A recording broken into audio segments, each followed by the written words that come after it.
নমস্কার বন্ধুরা, সাহিত্য কর্মশালার আজকের আলোচনায় সকলকে স্বাগত জানাই। পূর্ববর্তী ভিডিওতে আমরা শ্রী চৈতন্য চরিতামৃতের অচিন্ত্য ভেদাভেদ তত্ত্বটি নিয়ে আলোচনা করেছি।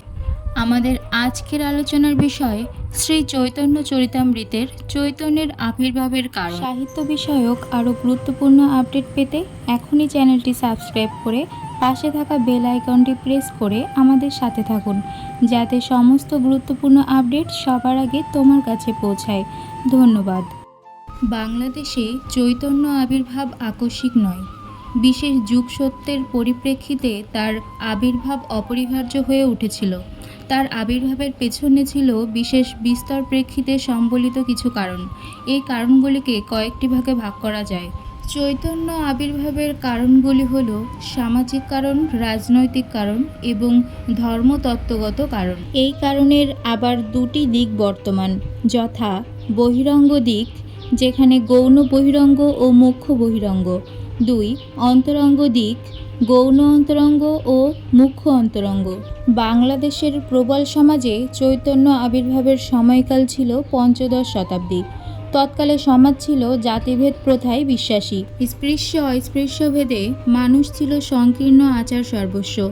এই ভেদনীতি দূর করার জন্য দরকার ছিল বিশেষ সামাজিক আন্দোলন। চৈতন্যদেব তার ভক্তি প্রবণতাকে আশ্রয় করে সেই আন্দোলনে নেমে পড়েন। ভক্তিরসের প্রসবনে ভেসে যায় বিভেদ নীতির বাদ। চৈতন্য আবির্ভাবের এটাই সামাজিক কারণ। রাজনৈতিক পরিমণ্ডলের দিকে দৃষ্টিপাত করলে দেখা যায় পঞ্চদশ শতাব্দী বাংলাদেশের পক্ষে অস্থিরতার কাল।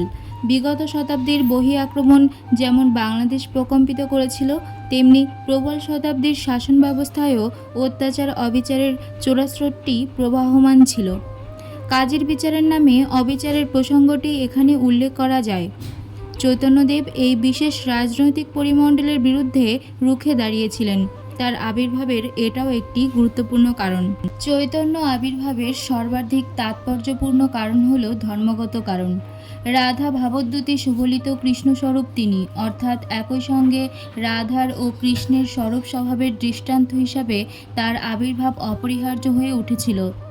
চৈতন্য আবির্ভাবের ধর্মগত কারণের মধ্যে রয়েছে দুটি দিক, বহিরঙ্গ কারণের দিক ও অন্তরঙ্গ কারণের দিক। বহিরঙ্গ কারণের মধ্যে রয়েছে যুগ ধর্ম প্রতিষ্ঠা, নাম ধর্মের প্রচার কিংবা রাধার মহিমা প্রচারের মতো ব্যাপারগুলি।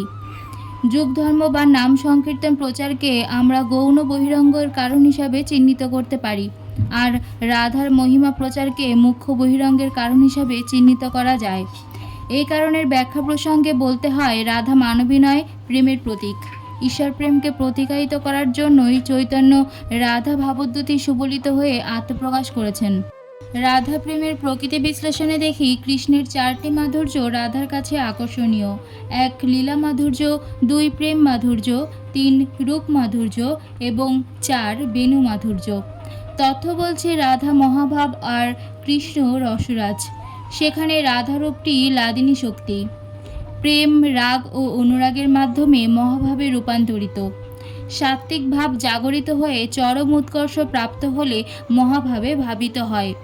এই মহাভাবের প্রকাশ হিসাবে রাধা ভাবদ্যুতি সুবলিত চৈতন্যের আবির্ভাব তাৎপর্যপূর্ণ। চৈতন্য আবির্ভাবের অন্তরঙ্গ কারণেরও দুটি দিক রয়েছে। তার মধ্যে অদ্বৈতাচার্যের কাতর প্রার্থনা গৌণ অন্তরঙ্গের কারণ হিসাবে চিহ্নিত, আর কৃষ্ণের 3টি নিগূঢ় ইচ্ছার নিবৃত্তির প্রকাশক হিসাবে চৈতন্যের আবির্ভাব মুখ্য অন্তরঙ্গের কারণ হিসাবে চিহ্নিত। কৃষ্ণ রাধা বৃন্দাবনে আলাদা কায়ায় জন্মগ্রহণ করলেও কৃষ্ণের 3টি আকাঙ্ক্ষা অপূর্ণ থেকে যায়। সেই আকাঙ্ক্ষা 3টি হল: 1. রাধার প্রণয় মহিমা কী প্রকৃতির তা জানার আকাঙ্ক্ষা। এখানে সদার্থে প্রেমের স্বরূপ জানার আকাঙ্ক্ষাই বড় হয়ে উঠেছে। 2. নিজের অসমর্থ প্রেম মাধুর্য কী প্রকার তা জানার আকাঙ্ক্ষা। 3. প্রেম আস্বাদন করার পর রাধার অনুভবের প্রকৃতি জানবার আকাঙ্ক্ষা। এই আকাঙ্ক্ষা 3টির পূরণ আসলে কৃষ্ণের 3টি নিগূঢ় ইচ্ছার নিবৃত্তির স্মারক। এই 3টি ইচ্ছা নিবৃত্তির সাধনের জন্যই চৈতন্য শচীগর্ভ সিন্ধু থেকে নির্গত হয়েছেন। তার আবির্ভাবের এটাই সর্বাপেক্ষা বড় কারণ। আজকের আলোচনা এখানেই শেষ করছি। ভিডিওটি ভালো লাগলে অবশ্যই লাইক, কমেন্ট, শেয়ার করতে ভুলবেন না। আমার আলোচনাটি যদি আপনাদের ভালো লেগে থাকে তাহলে ভিডিওটি আপনি আপনার সহপাঠীদের কাছে অবশ্যই পৌঁছে দিন। আমাদের পরবর্তী আলোচনা দেখতে সাহিত্য কর্মশালা চ্যানেলটিকে অবশ্যই সাবস্ক্রাইব করে রাখুন। ধন্যবাদ।